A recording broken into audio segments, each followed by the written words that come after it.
Love ജിഹാദും B ജിഹാദും D ജിഹാദും ഒക്കെ ഓരോരുത്തർ ഇല്ലാത്തത് ഇസ്ലാമിന്റെ പേരിൽ വെച്ച് കെട്ടുന്നതാണ്. ഏതോ ഒരു പെണ്ണിനെ കിട്ടാൻ വേണ്ടിയോ അല്ലെ കെട്ടാൻ വേണ്ടിയോ അവൻ ഇസ്ലാമിന്റെ ഷഹാദത്ത് കലിമ നാവ് കൊണ്ട് പറഞ്ഞതുകൊണ്ട് അവൻ മുസ്ലിം ആകൂല. വിദേശ രാജ്യത്തൊക്കെ പോയി ജോലി ചെയ്ത് വിദേശത്ത് നിന്ന് അറബികൾ സലാം പറയുന്നത് കേട്ട് പഠിച്ച് മനസ്സിലാക്കുന്ന ചിലപ്പോൾ ഹൈന്ദവ സുഹൃത്തുക്കൾ നമ്മുടെ നാട്ടിലുള്ള ആളുകൾ ചിലപ്പോൾ കാണുമ്പോൾ അസ്സലാമു അലൈക്കും എന്ന് പറയും. അവര് അസ്സലാമു അലൈക്കും എന്ന് പറഞ്ഞാൽ അവരോട് എങ്ങനെയാണ് സലാം മടക്കേണ്ടത്? ഇമാം നവവി റളിയല്ലാഹു അൻഹു പറയുന്നത് വഅലൈക്കും എന്ന് മടക്കണം. വഅലൈക്കും സലാം എന്നല്ല, വഅലൈക്കും എന്ന് മടക്കണം. എന്റെ മുസ്ലിമിനോട് പറഞ്ഞതുപോലെ ആ മുസ്ലിമിനോടും പറഞ്ഞാൽ എന്താ മൊയ്ലിയാരെ അപ്പോഴേക്ക് എന്താ സംഭവിക്കാൻ പോകുന്നത്?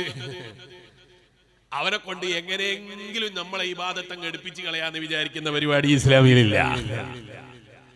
ആരെങ്കിലും തെറ്റിദ്ധരിക്കുന്നത് പോലെ മറ്റു മതക്കാരെ കൊണ്ട് മുസ്ലിമിന്റെ ആചാരങ്ങൾ എങ്ങനെയെങ്കിലും അങ്ങ് പിടിപ്പിച്ചു കളയാം, അങ്ങനെ ഒരു ചിന്താഗതി ഇസ്ലാമിലില്ല. ലാ ഇക്റാഹ ഫിദ്ദീൻ, ദീനിൽ നിർബന്ധിപ്പിക്കുന്ന പരിപാടിയേ ഇല്ല.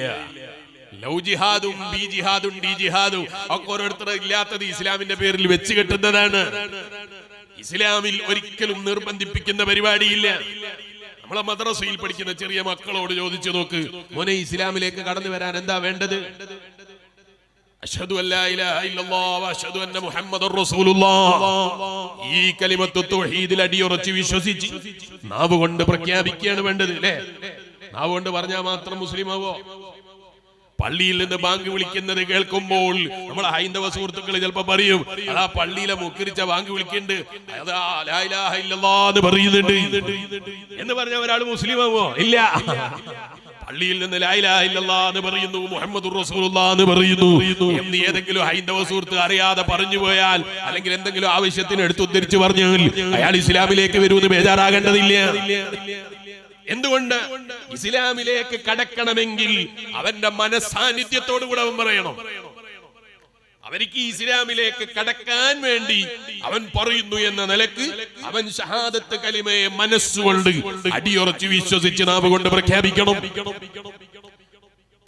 അല്ലാതെ ആരെങ്കിലും കൊണ്ടുപോയി വാള് കാണിച്ച് പേടിപ്പിക്കുമ്പോഴേക്ക് ഒരിക്കലും ഒരാള് ലാ ഇലാഹ ഇല്ലല്ലാഹ് എന്ന് പറയുമ്പോഴേക്ക് ഇസ്ലാമിലേക്ക് കടക്കൂല. മറിച്ച് ഇസ്ലാമിന്റെ ബോർഡറിലേക്ക് കയറണമെങ്കിൽ അവന്റെ ഹൃദയ സാന്നിധ്യത്തോടു കൂടെയുള്ള സലാം, അത് അവന്റെ ഷഹാദത്ത് കലിമ ചൊല്ലല് വേണം. ഏതെങ്കിലും ഒരു ചങ്ങാതി ഏതോ ഒരു പെണ്ണിനെ കിട്ടാൻ വേണ്ടിയോ അല്ലെ കെട്ടാൻ വേണ്ടിയോ അവൻ ഇസ്ലാമിന്റെ ഷഹാദത്ത് കലിമ നാവ് കൊണ്ട് പറഞ്ഞതുകൊണ്ട് അവൻ മുസ്ലിം ആകൂല. പെണ്ണ് കെട്ടാൻ വേണ്ടിയിട്ടോ അല്ലാത്ത എന്തെങ്കിലും കാരണത്തിന്റെ പേരിൽ ഒരാൾ ഷഹാദത്ത് കലിമ ചൊല്ലിയത് കൊണ്ട് മുസ്ലിം ആകൂല. മറിച്ച് നിങ്ങൾ എന്ത് പേരിട്ടാലും ഇസ്ലാമിന്റെ കാഴ്ചപ്പാട് എന്ന് പറയുന്നത് ഹൃദയത്തിന്റെ ഉള്ളിൽ ഹൃദയ സാന്നിധ്യത്തോടുകൂടെ നാവ് കൊണ്ട് പ്രഖ്യാപിക്കുമ്പോൾ മാത്രമേ ഒരാൾക്ക് ഇസ്ലാമിലേക്ക് എൻട്രൻസ് തന്നെയുള്ളൂ. അല്ലാതെ മനസാന്നിധ്യമില്ലാതെ ഷഹാദത്ത് കലിമ 1000 തവണ ചൊല്ലിയാലും അയാൾ മുസ്ലിം ആകൂല. അപ്പൊ ഇസ്ലാം എന്ന് പറഞ്ഞാൽ എങ്ങനെയെങ്കിലും മറ്റു മതക്കാരെ കൊണ്ടും നമ്മളെ ഇബാദത്തുകളും നമ്മളെ കർമ്മങ്ങളും ചെയ്യിപ്പിക്കണം എന്ന് വിചാരിക്കുന്ന മതമല്ല ഇസ്ലാം.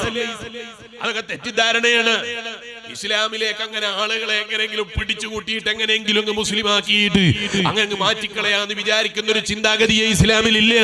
മറിച്ച് ലാ ഇക്റാഹ ഫിദ്ദീൻ, ദീനിൽ നിർബന്ധിപ്പിക്കുന്ന പരിപാടിയേ ഇല്ല. മറിച്ച് ഒരാള് മനസ്സറിഞ്ഞ് ഈ മതത്തിന്റെ ആശയങ്ങളെ അംഗീകരിച്ച് മനസ്സിലാക്കിയിട്ട് ഈ മതത്തിലേക്ക് കടന്നു വന്നാൽ മാത്രമേ ഇസ്ലാമിലേക്ക് എൻട്രൻസ് തന്നെയുള്ളൂ എന്നാണ് ഞാൻ പറഞ്ഞത്.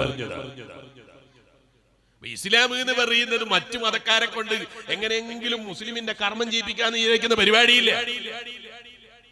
ഇസ്ലാം എപ്പോഴും ഇസ്ലാമിൻ്റെതായ തനതായ ശൈലിയും തനതായ നിയമങ്ങളും കൃത്യമായ രേഖകളും ലോകത്ത് സമർപ്പിച്ച ഇതുപോലെ ഒരു മതത്തെ ലോകത്ത് നമുക്ക് പരിചയപ്പെടാനോ പരിചയപ്പെടുത്താനോ കാണുകയില്ല. അതുകൊണ്ടാണ് ഞാൻ പറഞ്ഞത്, അമുസ്ലിമായ ഒരു സുഹൃത്ത് വന്നിട്ട് അസ്സലാമു അലൈക്കും എന്ന് പറഞ്ഞാൽ അവൻ എങ്ങനെങ്കിലും വലൈക്കും സലാം എന്ന് പറഞ്ഞ മുസ്ലിം ആക്കി കളയാന്ന് വിചാരിക്കേണ്ടെന്ന് ഞാൻ പറഞ്ഞത്. മറിച്ച് അവനോട് വഅലൈക്കും എന്നേ മടക്കേണ്ടതുള്ളൂ എന്നാണ് ഇമാം നവവി റളിയല്ലാഹു അൻഹു പറഞ്ഞത്. കാരണം അസ്സലാമു അലൈക്കും എന്ന് നമ്മൾ പറയുന്ന സലാം അത് ഇബാദത്താണ്. എന്നോടൊരാൾ സലാം പറഞ്ഞാൽ അയാൾ പറയുന്നത് സുന്നത്താണ്, ഞാൻ അയാൾക്ക് മടക്കൽ നിർബന്ധമാണ്. ഇത് അയാളുടെ ജീവിതത്തിൽ പ്രതിഫലം ലഭിക്കുന്ന വലിയൊരു കർമ്മമാണ് സലാം എന്ന് പറയുന്നത്. ആ സലാം ഏത് സമയത്തും പരത്താൻ നമുക്ക് നമ്മളെ പരസ്പരം ഈമാനുള്ളവരോട് പരസ്പരം പറയുകയും കൂലി വാങ്ങാനും നമ്മൾ തയ്യാറാകണം.